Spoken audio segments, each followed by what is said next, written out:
इनकलाब के नारों से बन के रहेंगे बाबरी मस्जिद बन के रहेंगे ನನ್ನ ಹೆಸರು ಚಿನ್ನಸ್ವಾಮಿ ಅಂತ ಅಧ್ಯಕ್ಷರು ಕರ್ನಾಟಕ ದಲಿತ ಸಂಘರ್ಷ ಸಮಿತಿ. ಸಾವಿರಾರು ವರ್ಷಗಳಿಂದ ಮನುಷ್ಯರಂತೆ ಕಾಣದೆ ಅಸಮಾನತೆಯ ಒಂದು ವ್ಯವಸ್ಥೆ ಏನಿತ್ತು, ಮನುವಿನ ವ್ಯವಸ್ಥೆ, ಆ ವ್ಯವಸ್ಥೆಯನ್ನು ವಿರೋಧಿಸಿ ಸ್ವಾತಂತ್ರ್ಯ ಪೂರ್ವದ ನಂತರ ಡಾಕ್ಟರ್ ಬಾಬಾ ಸಾಹೇಬ್ ಅಂಬೇಡ್ಕರ್ ಅವರು ಸಮಾನತೆ ಸಂವಿಧಾನವನ್ನು, ಎಲ್ಲರಿಗೂ ಸಮಬಾಳು, ಎಲ್ಲರಿಗೂ ಸಮನಾದ ಹಕ್ಕುಗಳು ಅಂತಕ್ಕಂಥ ಒಂದು ಸಂವಿಧಾನವನ್ನು ಬರೆದರು. ಅಂಥ ಬಾಬಾ ಸಾಹೇಬ್ ಅಂಬೇಡ್ಕರ್ ಅವರ ಒಂದು 62ನೇ ಪರಿನಿಬ್ಬಾಣ ದಿನ. ಈ ಪರಿನಿಬ್ಬಾಣ ದಿನದಂದು ದಲಿತರು ಮತ್ತು ಈ ದೇಶದ ನಾಗರಿಕ ಸಮಾಜ ಒಂದು ಕರಾಳ ದಿನವನ್ನು ಆಚರಣೆ ಮಾಡ್ತಾ ಇದೆ. ಈ ಕರಾಳ ದಿನವನ್ನು ಮನುವಾದಿಗಳು ಒಂದು ಪ್ರಾಯೋಗಿಕವಾಗಿ ಬಾಬರಿ ಮಸೀದಿಯನ್ನು ಒಡೆಯೋದ್ರ ಮುಖಾಂತರ ಏನು ಸಮಾನತೆಯ ಸಂವಿಧಾನ ಏನಿತ್ತು ಆ ಸಂವಿಧಾನದ ವಿರೋಧಿಯನ್ನು ಮಾಡಿದ್ದಾರೆ. ಸೊ ಅದನ್ನು ಇವತ್ತು ವಿರೋಧಿಸಿ SDPI ಮತ್ತು ದಲಿತ ಸಂಘಟನೆಗಳು ಹೊಸಕೋಟೆ ತಾಲೂಕಿನಲ್ಲಿ ಒಂದು ಪ್ರತಿಭಟನೆಯನ್ನು ಹಮ್ಮಿಕೊಂಡಿದ್ದೀವಿ. ಈ ಪ್ರತಿಭಟನೆಯ ಉದ್ದೇಶ ಏನಪ್ಪ ಅಂದರೆ ಏನು ಬಾಬರಿ ಮಸೀದಿ, ಅಯೋಧ್ಯೆಯಲ್ಲಿದ್ದಂಥ ಬಾಬರಿ ಮಸೀದಿ ಮತ್ತೆ ಅಲ್ಲೇ ಪುನರ್ಸ್ಥಾಪನೆ ಆಗಬೇಕು. ಯಾಕಂದರೆ ಪ್ರಜಾಪ್ರಭುತ್ವ ವ್ಯವಸ್ಥೆಯಲ್ಲಿ ಪ್ರಜೆಗಳು ಏನು ಹೇಳ್ತಾರೋ ಪ್ರಜೆಗಳಿಗೆ ರಕ್ಷಣೆ ಸಿಗ್ತಕ್ಕಂಥದ್ದು ಆಗಬೇಕು. ಅದು ಬಾಬಾ ಸಾಹೇಬರ ಅಂಬೇಡ್ಕರ್ ಅವರ ಸಂವಿಧಾನ. ಈ ಸಂವಿಧಾನವನ್ನು ಧಿಕ್ಕರಿಸಿ 1992ರಲ್ಲಿ ಏನು RSS ಬಜರಂಗ ದಳ ಅವರ ಗೂಂಡಾಗಳು ಏಕಾಏಕಿ ಬಾಬರಿ ಮಸೀದಿಯನ್ನು ಒಡೆದಾಕಿದ್ರು. ಅದು ನಾಗರಿಕ ಸಮಾಜ ತಲೆ ತಗ್ಗಿಸ್ತಕ್ಕಂಥ ವಿಚಾರ. ಅದನ್ನು ಈ ದೇಶದ ನಾಗರಿಕರು, ಹಿಂದುಳಿದ ಸಮಾಜಗಳು, ಮುಸ್ಲಿಂ ಸಮುದಾಯ, ದಲಿತ ಸಮಾಜಗಳ ವಿರೋಧ ಮಾಡಿ ಇವತ್ತು ಒಂದು ಕ್ಯಾಂಡಲ್ ಮಾರ್ಚ್ ಮಾಡೋದ್ರ ಮುಖಾಂತರ ಪುನರ್ಸ್ಥಾಪನೆ ಆಗಬೇಕು ಬಾಬರಿ ಮಸೀದಿ ಅನ್ನೋ ವಿಚಾರವನ್ನು ಇಟ್ಕೊಂಡು ಒಂದು ಹೋರಾಟವನ್ನು ಮಾಡ್ತಾ ಇದ್ದೀವಿ. ಈ ಹೋರಾಟದ ಜೊತೆಯಲ್ಲಿ ನಾವೆಲ್ಲರೂ ಕೂಡ ಮುಸ್ಲಿಮರು, ಹಿಂದುಳಿದ ವರ್ಗ, ದಲಿತರು ಇವರೆಲ್ಲರೂ ಕೂಡ ಒಟ್ಟಾಗಿ ಒಂದು ರಾಜಕೀಯ ಶಕ್ತಿಯಾಗಿ ಸ್ವತಂತ್ರ ರಾಜಕೀಯ ಅಧಿಕಾರವನ್ನು ಪಡೆಯೋದ್ರ ಮುಖಾಂತರ ಈ ದೇಶದಲ್ಲಿ ತಮ್ಮದೇ ಆದಂಥ ಬಾಬಾ ಸಾಹೇಬ್ ಅಂಬೇಡ್ಕರ್ ಅವರ ಸಂವಿಧಾನವನ್ನು ಜಾರಿ ಮಾಡಬೇಕು ಅನ್ನೋ ಒಂದು ವಿಚಾರವನ್ನು ತಮ್ಮೊಟ್ಟಿಗೆ ಹಂಚ್ಕೊಳ್ಳೋಕೆ ಇಷ್ಟಪಡ್ತೇನೆ. ನರೇಂದ್ರ ಮೋದಿ ಅವರು ತಮ್ಮ ಓಟಿಗೋಸ್ಕರ ಸುಮಾರು ವರ್ಷಗಳಿಂದ, ಈಗ 5 ವರ್ಷಗಳಾಯಿತು ಅವರು ಆಡಳಿತಕ್ಕೆ ಬಂದು, ಈಗ ಮತ್ತೆ ರಾಮನ ಮಂದಿರ ನಿರ್ಮಾಣ ಆಗಬೇಕು ಅನ್ನೋ ವಿಚಾರವನ್ನು ಎತ್ಕೊಂಡಿದ್ದಾರೆ. ಓಟ್ಗೋಸ್ಕರ ರಾಮನ ಮಂದಿರ ನಿರ್ಮಾಣ ಆಗಬೇಕು ಅನ್ನೋ ವಿಚಾರ ನರೇಂದ್ರ ಮೋದಿ ಅವರದು. ಅದು ನರೇಂದ್ರ ಮೋದಿ ಆಗಲಿ ಅಥವಾ ಇವತ್ತು ಪೇಜಾವರ ಶ್ರೀ ಮಾತಾಡಿದ್ದಾರೆ, ಇದು ಸುಪ್ರೀಂ ಕೋರ್ಟ್ ತೀರ್ಪು ಕೊಟ್ಟರೂ ಪರವಾಗಿಲ್ಲ, ನಮ್ಮ ಪರ ತೀರ್ಪು ಕೊಟ್ಟರೂ ಪರವಾಗಿಲ್ಲ, ಕೊಡಲಿಲ್ಲ ಅಂದರೂ ಪರವಾಗಿಲ್ಲ, ನಾವೇ ಒಂದು ಸುಗ್ರೀವಾಜ್ಞೆಯನ್ನು ತಂದು ಬಾಬರಿ ಮಸೀದಿ ಇದ್ದಂಥ ಜಾಗದಲ್ಲಿ ರಾಮ ಮಂದಿರವನ್ನು ಕಟ್ತೇವೆ ಅನ್ನೋದನ್ನು ತಂದಿದ್ದಾರೆ.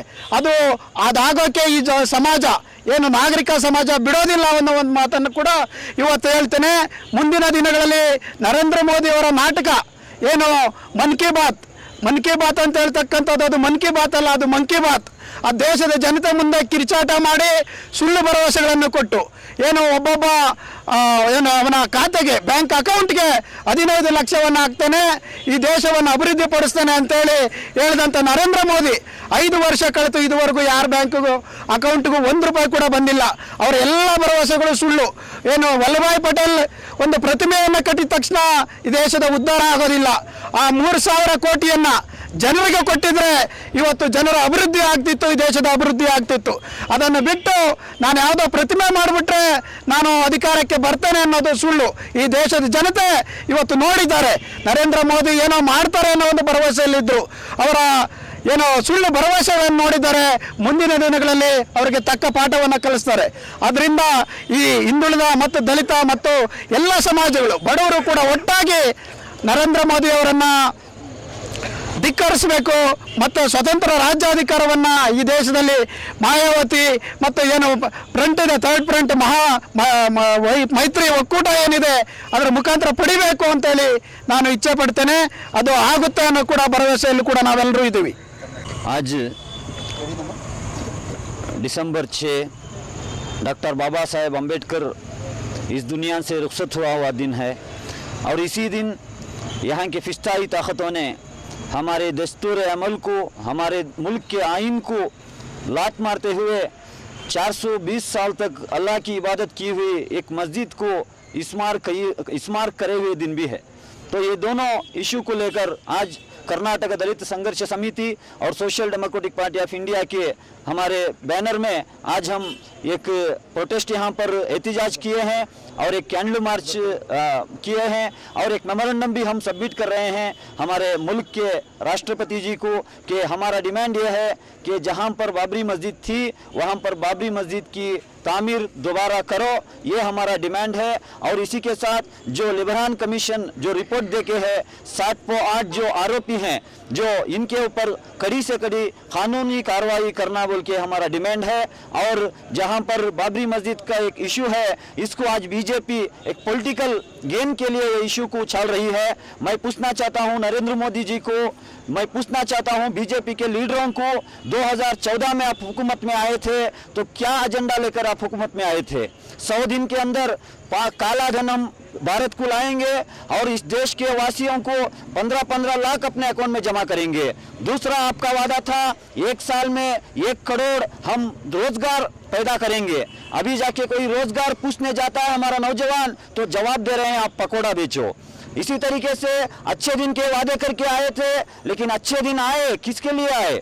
इस देश के दलितों के लिए नहीं आए, इस देश के आदिवासियों के लिए नहीं आए, इस देश के फार्मर्स के लिए नहीं आए। अच्छे दिन आए हैं तो टाटा, बिरला, अंबानी जैसे लोगों के लिए अच्छे दिन लाने में आप कामयाब हुए हैं। तो आपके सामने कोई भी एजेंडे बाकी नहीं है कि और आप चुनाव में जाकर लोगों के आप वोट बटोर सके। तो ऐसे मौके पर ये बाबरी मस्जिद का इशू लेकर आप उछल रहे हैं तो इस देश के हिंदू मुस्लिम भाई बहुत अच्छी तरीके से समझ चुके हैं आपके झूठे वादों में वो आने वाले नहीं है। ये बाबरी मस्जिद का इशू जो है एक पॉलिटिकल एजेंडा नहीं है, एक सिविल डिस्प्यूट है, ये जमीन का मामला है। ये सुप्रीम कोर्ट में जो अभी सुनवाई होना बाकी है तो इस देश के 25 करोड़ मुसलमान बहुत ही एक हम उम्मीद के साथ सुप्रीम कोर्ट की एक जजमेंट के लिए हम वेट कर रहे हैं। जरूर वो हमारे हक में फैसला आएगा।